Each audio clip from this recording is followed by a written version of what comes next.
Bueno, buenas tardes. Mi nombre es Elisa Almidón, yo soy neuróloga, trabajo en el área de la neuropsicología, o sea que me especializo en la parte de deterioros y abordaje de ese tipo de patologías.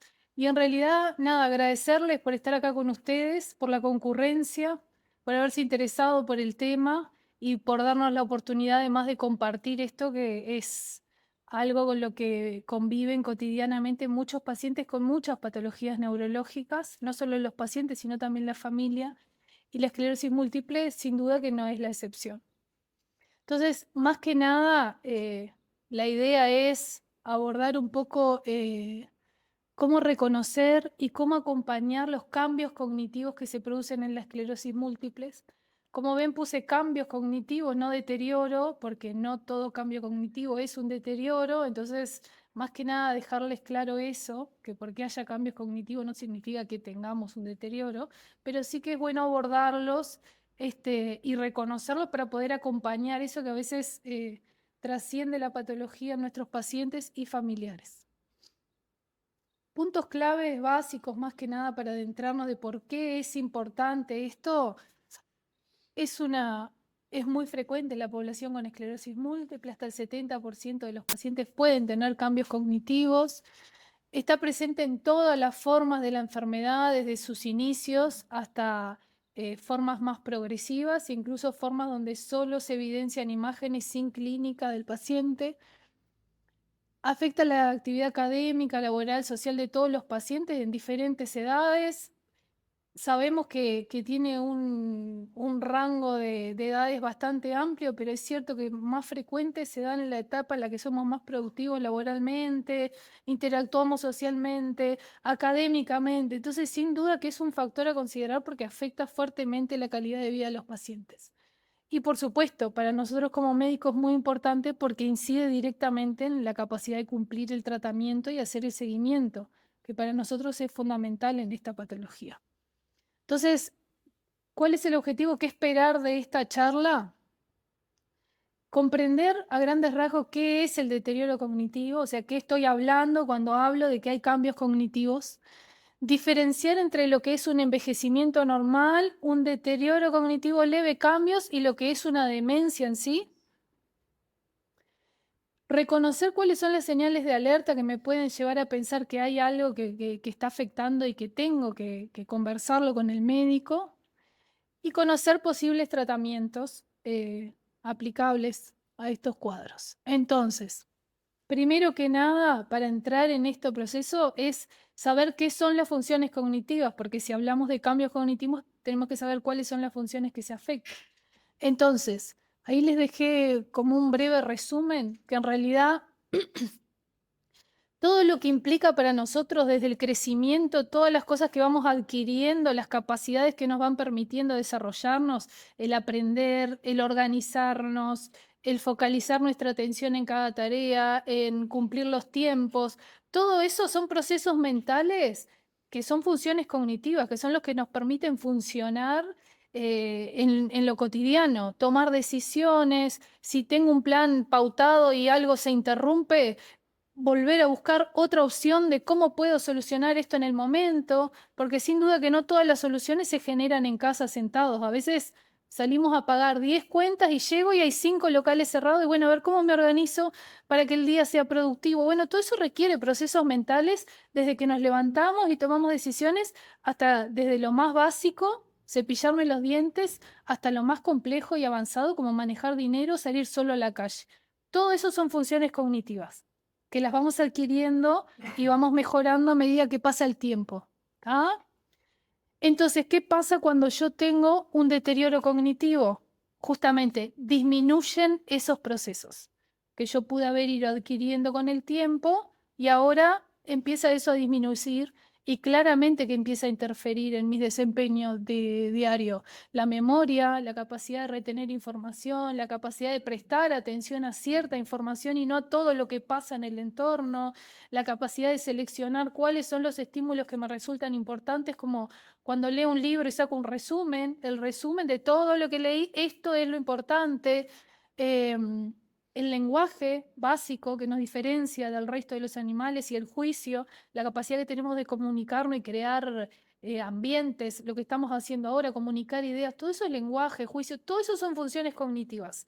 Cuando nosotros tenemos una disminución de estos procesos, estamos hablando de un deterioro cognitivo, que puede ir de leve o que puede ir a grave, leve, moderado, severo. Entonces, ahí viene la pregunta. Bueno, yo voy envejeciendo y los procesos van disminuyendo. Por eso les puse al principio cambios cognitivos. No toda la disminución de los cambios cognitivos es un deterioro, eso es importante saberlo.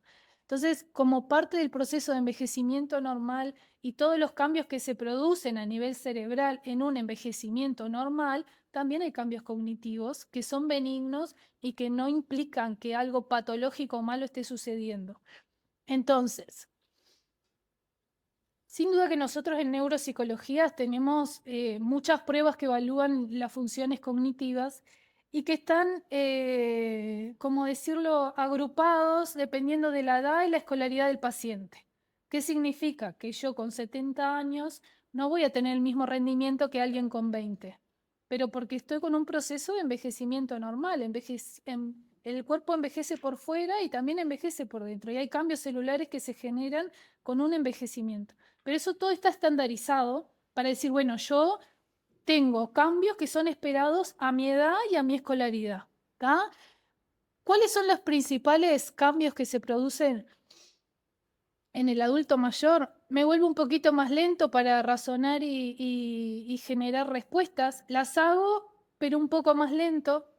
Me cuesta un poquito más focalizar atención cuando tengo muchas tareas, o sea, estoy haciendo algo y me voy a hacer otro y después dejé esto por la mitad, pero vuelvo, lo termino, me cuesta más, pero lo hago.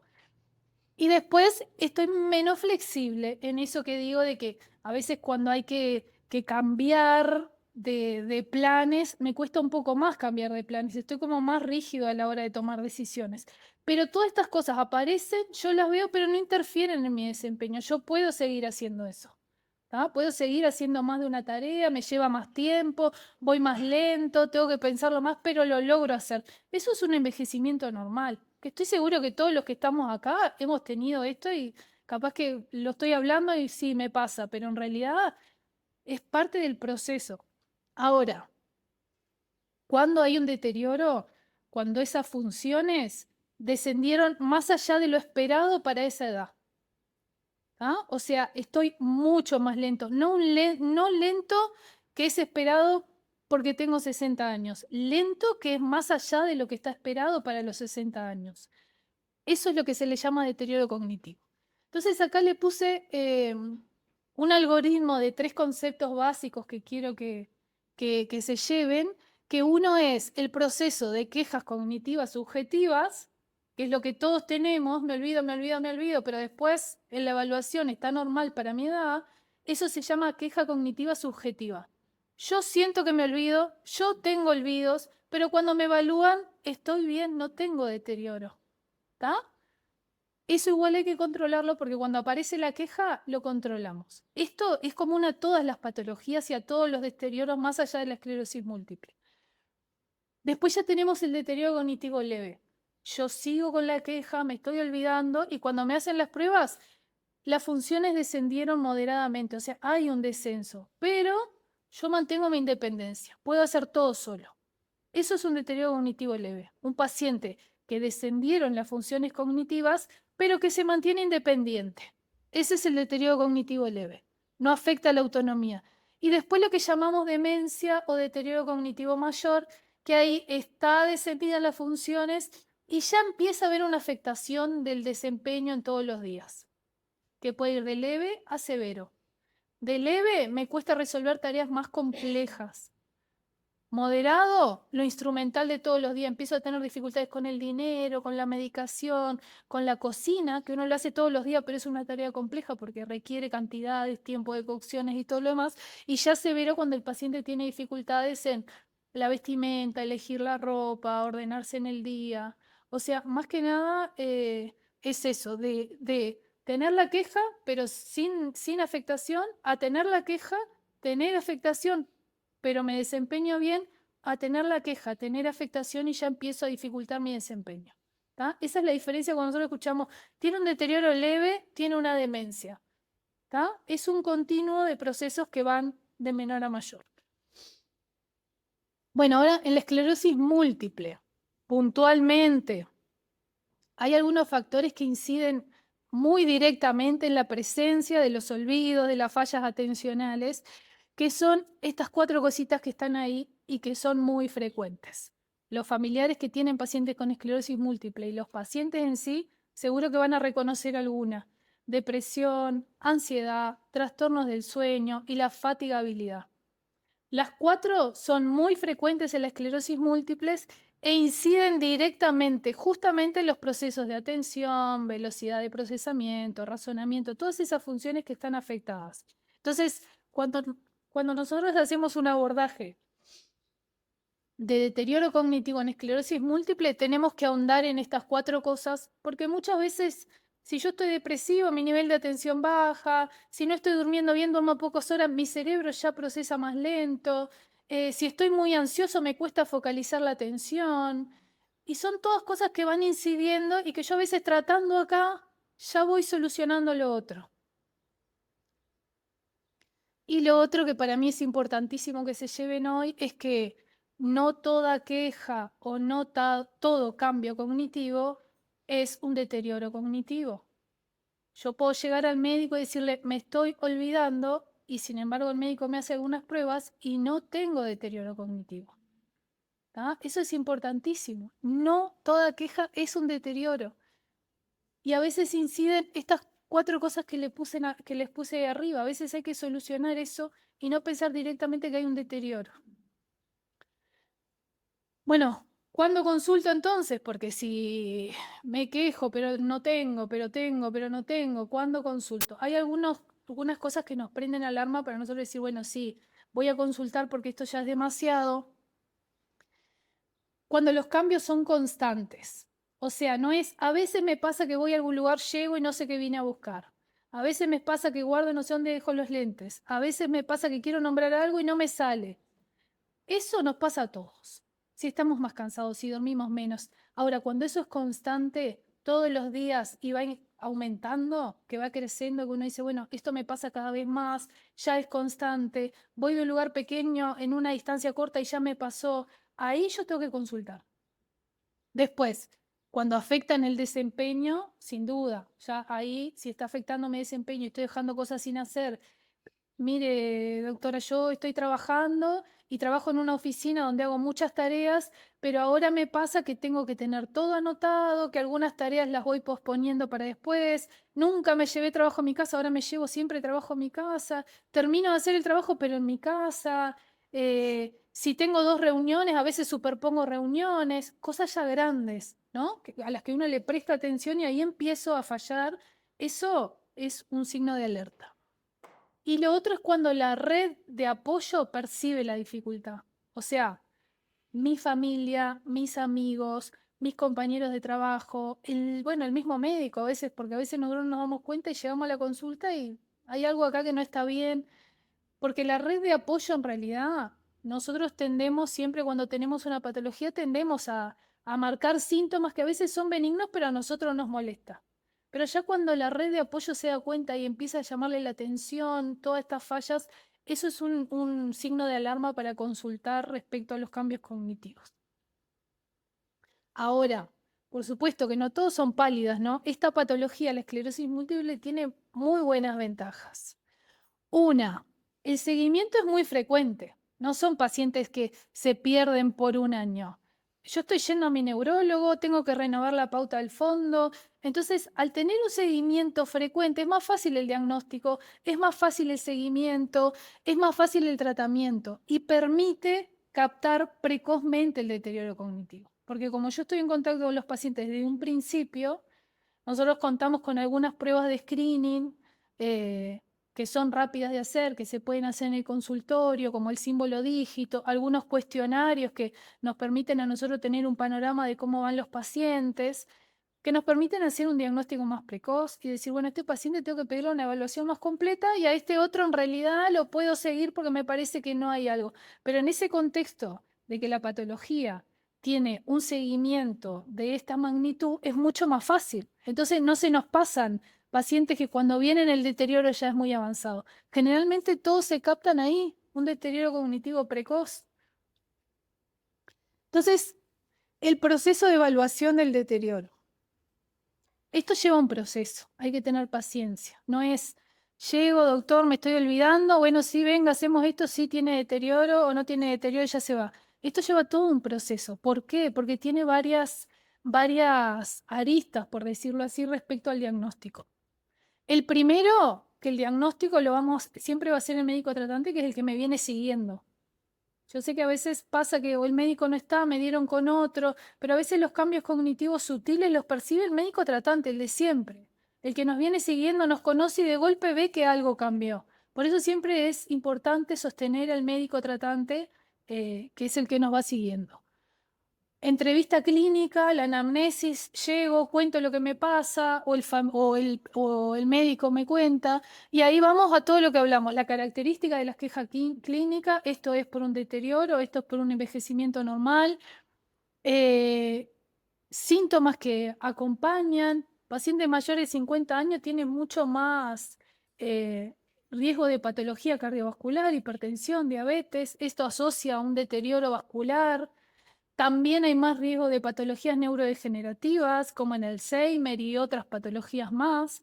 Entonces, tener esclerosis múltiple no quita que nosotros podamos desarrollar alguna de otras patologías, que tenemos estas otras cosas. Tenemos esclerosis múltiple, tenemos hipertensión, yo fumo, tenemos pacientes alcoholistas, tenemos un montón de cosas que suman para el deterioro. Entonces, ver los factores que interfieren, los síntomas acompañantes como la depresión, la ansiedad, la fatiga, cosas que hay que tratar, eso es importante. Zanjado todo esto, había algún síntoma, lo tratamos, todo lo demás, hicimos las pruebas. Ahí tenemos las pruebas de cribado, que son las que me va a hacer el médico en el consultorio para definir si hay algo, no hay algo. Y ahí viene el estudio neuropsicológico. No siempre se hace estudio neuropsicológico.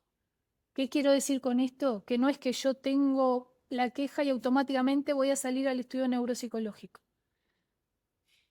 Hay que primero zanjear todo lo demás. Si tengo un paciente con depresión, trato la depresión, espero unos meses que esté en tratamiento con depresión y después pido el estudio neuropsicológico. ¿Ah? Ahora, hay algunos factores que son importantes que uno dice, bueno, el estudio neuropsicológico hay que pedirlo. Todas estas cosas que hablamos recién, si interfieren en la vida diaria, después algunos pacientes especiales que son los que empiezan después de 50 años o antes de los 18, que tienen una carga lesional muy importante desde el inicio del tratamiento, las formas que son progresivas desde el inicio, como la primaria progresiva o la secundaria, eso sí llevan estudio desde el inicio, pero si no, es un proceso. Y lo otro, el tratamiento, que en realidad varía en cada paciente dependiendo todo lo que dijimos anteriormente, si tiene depresión, si tiene fatiga, si es hipertenso, si es diabético, si está asociando un Alzheimer, si asocia a otra degenerativa, todo eso suma. Entonces, farmacológico. No hay fármacos específicos para el deterioro. ¿Qué significa eso? Si me hacen el diagnóstico de deterioro, no va a haber una medicación que me den y me saque eso. Eso no existe en esclerosis múltiple. Pero sí existe un montón de otras terapéuticas que son muy eficaces. La droga, la terapia modificadora de la enfermedad es fundamental para el control del deterioro, para que no progrese ni para que aparezca, porque disminuye la neuroinflamación y disminuye la neurodegeneración. Entonces ya del vamos, en el diagnóstico ustedes ya van a estar tratados para esto. Después, factores asociados, que ya lo hablamos, hay fármacos específicos para unos, hay algunos que son mejores para un paciente, otros para otro, pero fármacos para este tipo de patologías hay, y lo otro, las enfermedades asociadas. Ahora, lo más importante es esto, la rehabilitación cognitiva. En el deterioro cognitivo por esclerosis múltiple, la rehabilitación cognitiva es el gol estándar en el tratamiento. No es un fármaco, pero sí es una intervención. Existen estrategias que son restaurativas, que es para recuperar la función que se perdió, y hay otras que son compensatorias para compensar las funciones que sí están, mejorarlas para tratar de compensar las que faltan. ¿Tá?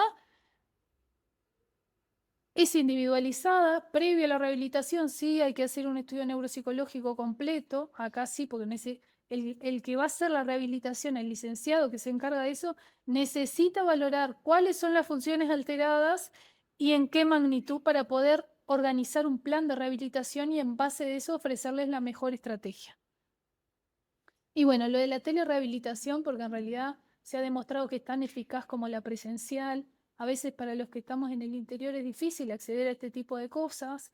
Y entonces, sabiendo que la telerehabilitación es una posibilidad, resulta más fácil poder acceder a distancia a este tipo de tratamientos. Ahora, ¿cuál es mi rol como paciente?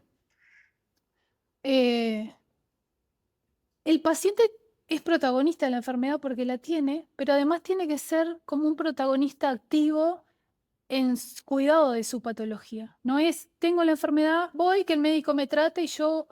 Uno tiene que ser activo en lo que respecta a su patología, en cómo soluciono, si me apareció esto, cómo lo mejoro, si tengo trastornos del sueño, bueno, a ver, ¿cómo es la higiene del sueño?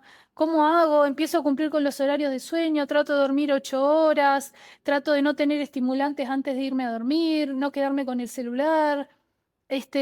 Empiezo a mejorar mis hábitos alimenticios. Como dijo el doctor, la dieta mediterránea, ha comprobado que ayuda bastante. Es cierto que a veces de la práctica a la clínica, del papel a lo que nosotros hacemos, es difícil. En eso estamos conscientes. Pero cumplimos con el hecho de saber cuáles son las características. Actividad física mejora sobre todo la actividad aeróbica, mejora la fatiga, mejora la masa muscular, disminuye la incapacidad, retrasa la incapacidad de la esclerosis múltiple. Por supuesto que la psicoterapia, porque cuando uno recibe un diagnóstico de estos, no es fácil de entrada. Después cuando uno ve que hay un montón de terapias y que en realidad la evolución de la enfermedad no es tan mala como era hace 50 años, uno como que calma un poco, pero ya pasó por todo ese proceso y esa tormenta emocional que no hay forma de lidiar a veces con eso. Y a veces necesitamos un poquito de ayuda. Entonces, acompañar con psicoterapia. Y algo que es importante, que nosotros siempre le decimos a los pacientes, es tratar de estructurar las actividades. O sea, buscar estrategias. Si yo sé que me está costando organizarme y que a veces me pasa que no sé si tomé o no tomé la pastilla, bueno, un pastillero. Si sé que me está costando, antes me acordaba siempre de todo y ahora me cuesta una agenda. Es como, son estrategias simples que nos estructuran en el día a día y nos permiten funcionar bien, porque en realidad ese es el objetivo. Ahora, les dejé ahí, que ya lo vengo diciendo, pero más que nada, es que el manejo, ya lo habló el doctor Enninger, lo habló el doctor Luis, el manejo integral es lo más importante. Es utópico pensar que puede haber una pastillita que solucione todo.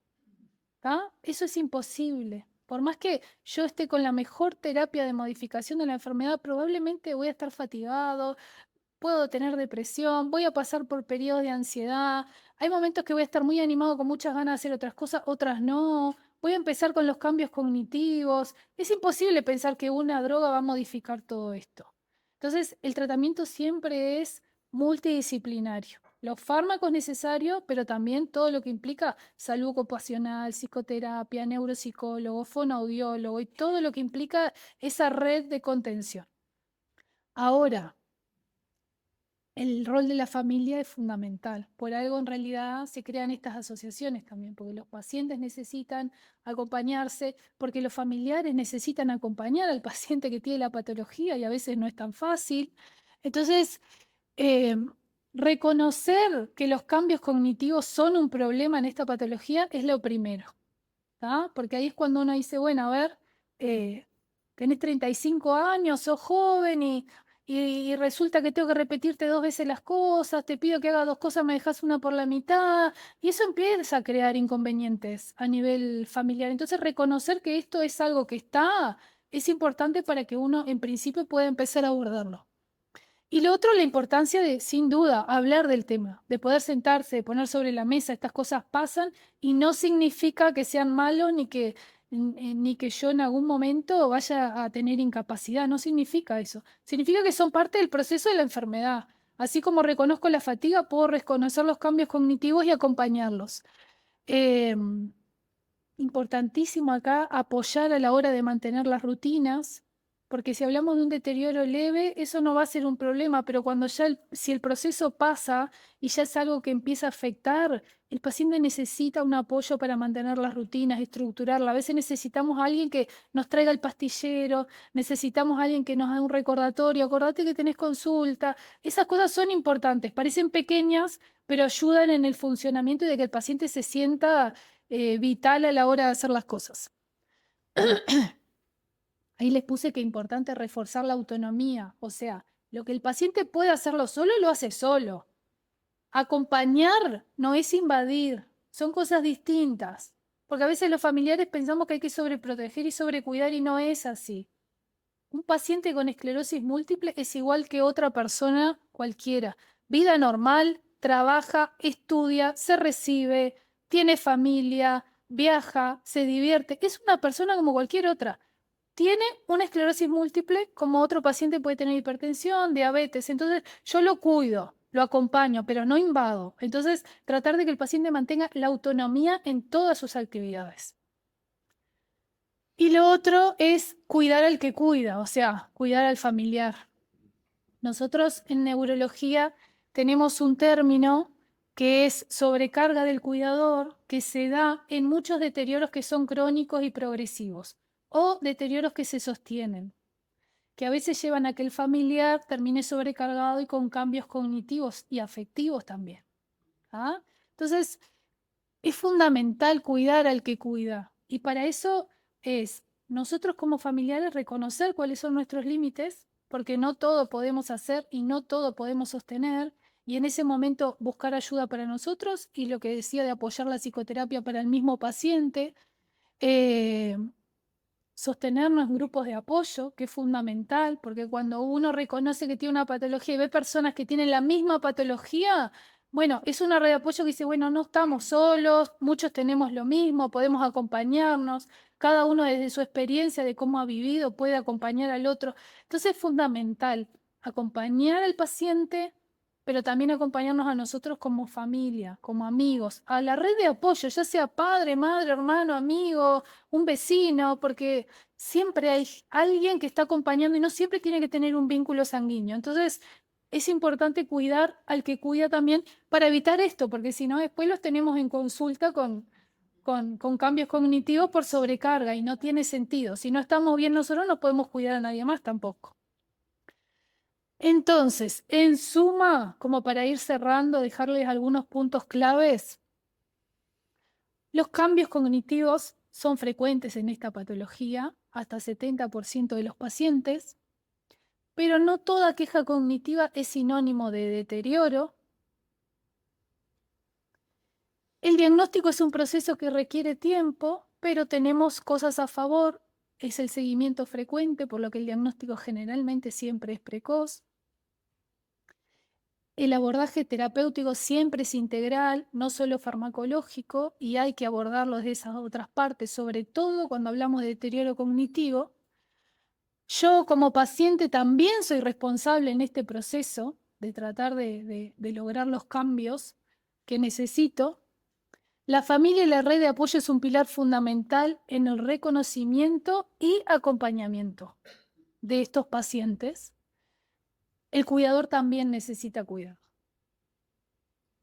Y nada, todos somos parte del mismo equipo, médicos, familias y el paciente, por supuesto. Entonces la idea es ir rumbo a tratar de mejorar la calidad de los pacientes con esclerosis múltiple y saber que estos síntomas existen, que están presentes, que son frecuentes, pero que los podemos abordar y tratar.